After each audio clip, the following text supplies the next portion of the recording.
বিসমিল্লাহির রহমানির রহিম। আসসালামু আলাইকুম সুপ্রিয় দর্শক, আমার কুকিং চ্যানেল দীপ কিচেনে আপনাদের সবাইকে স্বাগত। আজকে আমি করে দেখাবো একদম সহজ পদ্ধতিতে ঝটপট ম্যাঙ্গো মিল্কশেক।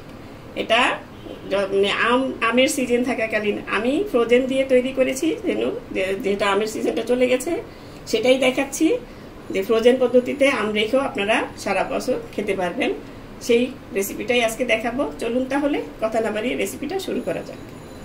মিল্কশেকটা বানানোর জন্য এখানে আমি ফ্রোজেন করে রেখেছিলাম কিছু আম, যেহেতু এখন আমি বাজার থেকে আম দম হয়ে যাচ্ছে, শেষ হয়ে যাচ্ছে, এই জন্য এই দেখুন এরকম করে কিউব করে কেটে রেখে দিবেন, তাহলে ভালো থাকবে। এরকম নামিয়ে খেয়ে ফেলতে পারবেন, কিছুক্ষণ আগে নামিয়ে রাখলেই হবে।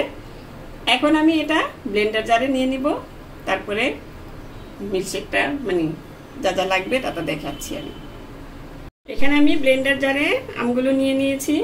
এখন এখানে দিয়ে দিচ্ছি 3 টেবিল চামচ চিনি। চিনিটা যার যার স্বাদ মতন দিবেন, কারণ এটা কেউ মিষ্টি কম খান, কেউ বেশি বেশি খায়, সেই জন্যই আমি এখানে 3 গ্লাস বানাচ্ছি। এখানে দিয়ে দিলাম মেজারমেন্ট কাপে প্রায় 3 কাপের মতনই দুধ। এই মিল্কশেকটা বানাতে খুবই সহজ, খেতে খুবই সুস্বাদু হয়। আর আমের সিজন চলে গেলেও আপনারা এরকম ভাবে ফ্রোজেন করে রাখলে মিল্কশেকটা বানিয়ে খেতে পারবেন। এখন দিয়ে দিব এখানে আইস কিউব। আমি এখানে ভ্যানিলা আইসক্রিমটা নিয়েছি, সেখান থেকে 2টা স্কুপ দিয়ে দিলাম।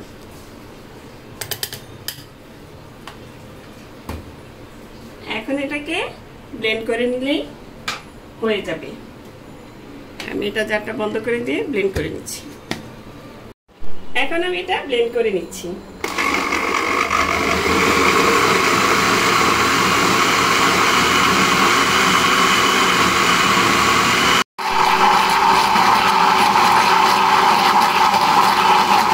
এখন আমি গ্লাসে মগে এগুলি ঢেলে নিচ্ছি।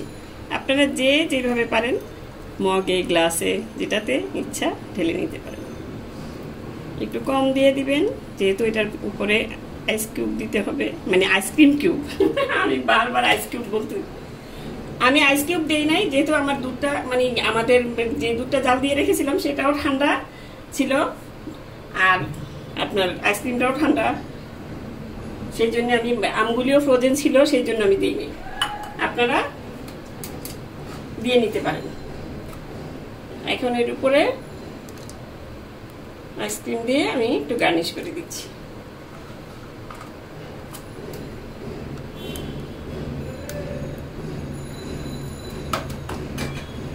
এর উপরে দিয়ে দিচ্ছি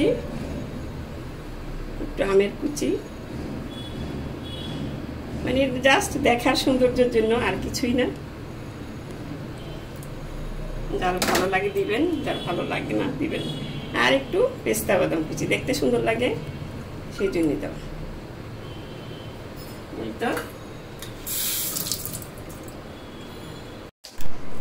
দিয়ে দিলাম এটার মধ্যে একটা স্ট্র। তো হয়ে গেল ঠান্ডা ঠান্ডা ম্যাঙ্গো মিল্কশেক। দেখুন কত সুন্দর লাগছে দেখতে, শুধু সুন্দরই না, খেতেও ভালো লাগে, খুবই অসম্ভব মজা। আর এই গরমের মধ্যে ঠান্ডা ঠান্ডা 1 গ্লাস মিল্কশেক ম্যাঙ্গো মিল্কশেক যদি খান, বাইরে থেকে এসে একদম পরানটা জুড়িয়ে যাবে। ঠান্ডা ঠান্ডা জিনিস খেয়ে দেখবেন বানিয়ে, আমি যেভাবে বানালাম এভাবে বানাবেন, খেয়ে দেখবেন, আশা করি আপনাদেরও ভালো লাগবে।